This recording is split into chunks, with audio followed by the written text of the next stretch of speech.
I was just filming some B-roll, but then it felt kind of good, so I had to go for a send go.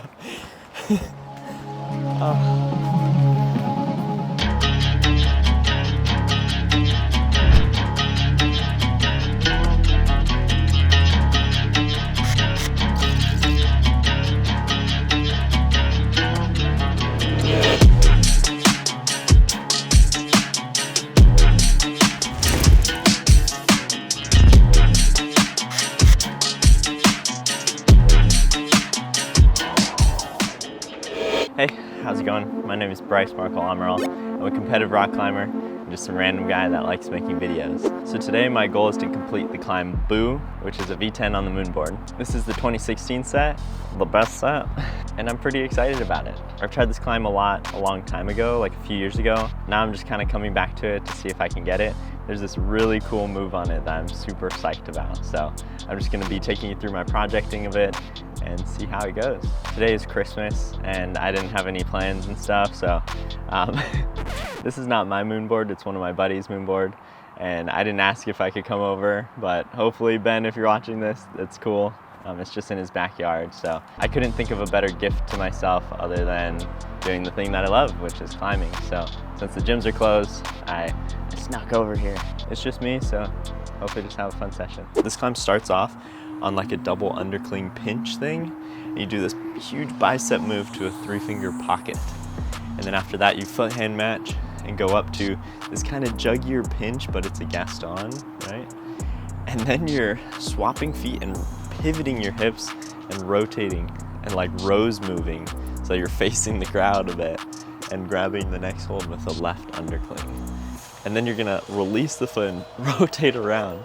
Heel hand match. In order to make space, you have to drop a couple of your fingers so that you're just holding on with 2.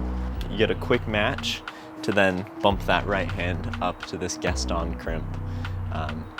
Then you're changing the heel to a foothold and then doing this huge lock-off move, or like dynamic lock-off move type thing, to this crimp. Then you have good feet, you're gonna match the crimp and then go to the finish. It's just pretty tough.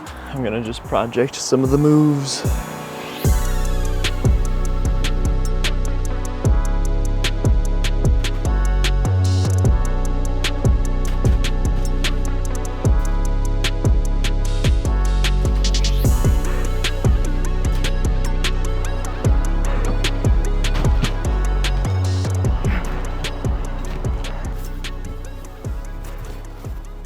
The heel was too good. And I don't say that very often.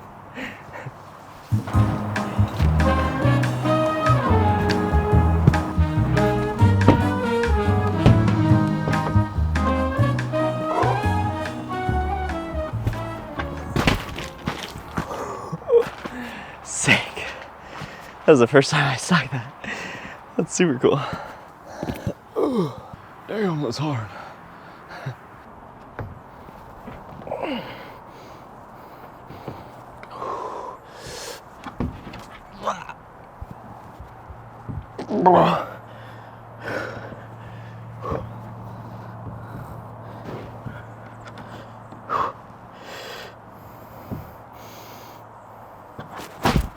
No.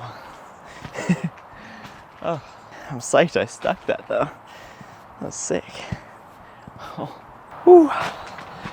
So all I have to do is match that, basically. Kind of grunted a little bit. I think I'm gonna just rest and try it from the bottom because I haven't been able to stick that, like those couple moves until today. So might as well save some energy and just do some send goes and then just figure it out on the top, you know? All right, let's go for the send. Send go, baby. Send go, baby. I was gonna take off my sweater, but it's actually still so cold.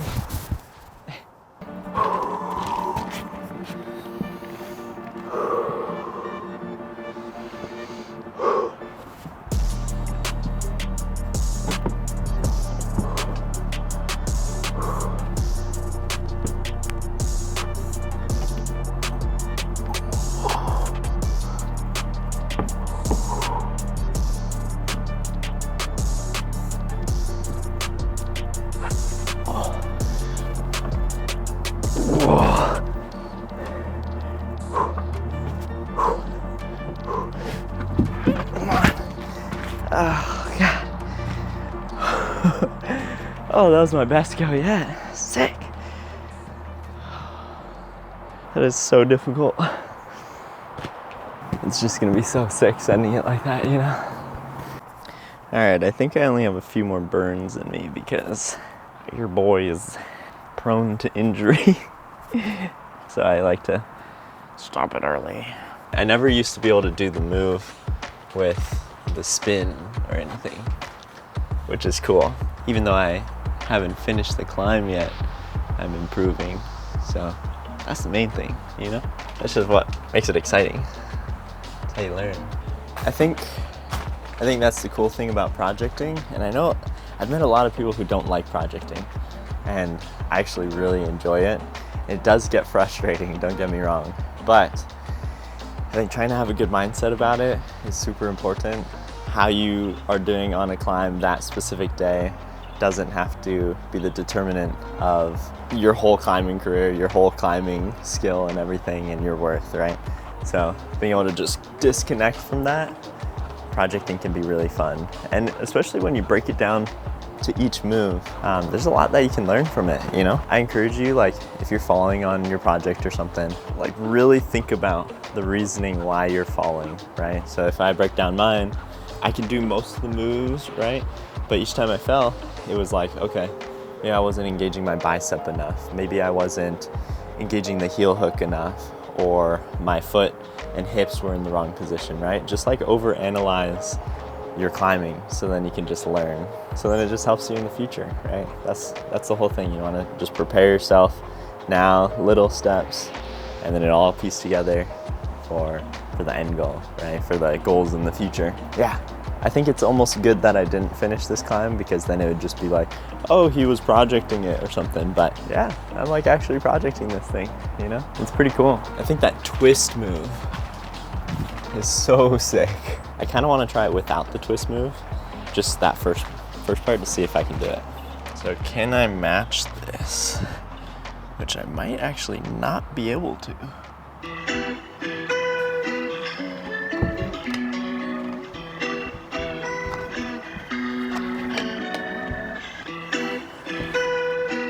Oh, dang, okay. That's actually super cool, because now it's like kind of forced. And I didn't look at the climb further past that. I was just thinking about this move, but because my right hand is now there instead of the left hand, now it mixes me up for the next move. So I would have to match here and then go up, which this is not very good. So I don't know what would be easier, you know? That's actually super sick. I love when climbs do that, when it's a very specific beta, you know? That if you try it in a different way, it doesn't actually change the grade necessarily. And that's what I thought. I thought it would be easier, but not until I actually thought about it did I realize. Yeah, something I always tell people as well is that sometimes you have to make the decision if you want to do the hard move before or after. A lot of people will choose to do the easier move first, but then it messes them up later, right? Similar to like this. This was much easier to get here, but then it messes me up later, right? So I almost want to do the hard move first, and also kind of cool move, right? Climbing's all about fun, so this is just a fun move. Fun and hard move first, to then make it a little bit easier later on. So just think about, like, play with it. You almost have to gamble the odds a little bit and decide what way is the best for you, and that ranges depending on the person. So it's kind of sick. Like today, there's like moments where I was feeling a little bit bummed out that I didn't have plans and stuff. But at the same time, I also try to just stop myself in those moments. And I think just thinking about the main topic of overall gratefulness for the life that I have and the people that I have in my life. And yeah, it's like, I guess the holidays are times to like meet up with the people that you care about. But at the same time, I am proud that oftentimes a lot of the people that I care about, I'll try and hang out with them, not just on this day, you know? Like, yeah, so it's kind of like Christmas all the time, if that makes sense. I don't know. Doesn't necessarily have to have a big topic behind it of like the holidays. It should just be a everyday thing, which I can continue to work on, and yeah, But I'm just happy, and I'm just grateful that I have the ability to climb a little bit, because climbing has always been there for me, and I do it beyond just the physical things. It was more mental. That was the reasoning why I do it. And so on days like these, I actually love doing this, which is kind of funny because not many people, like most people would think that's kind of weird, but like this is great. I'm enjoying myself. It's very fun, and I'm grateful to have a sport and passion that I love and be able to share with you. So yeah, I think today's just kind of deep thoughts and self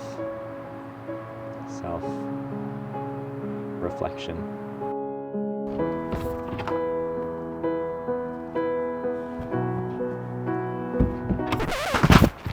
Oh.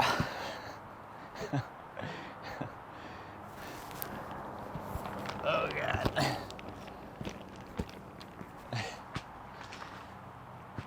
Oh, that didn't feel too good.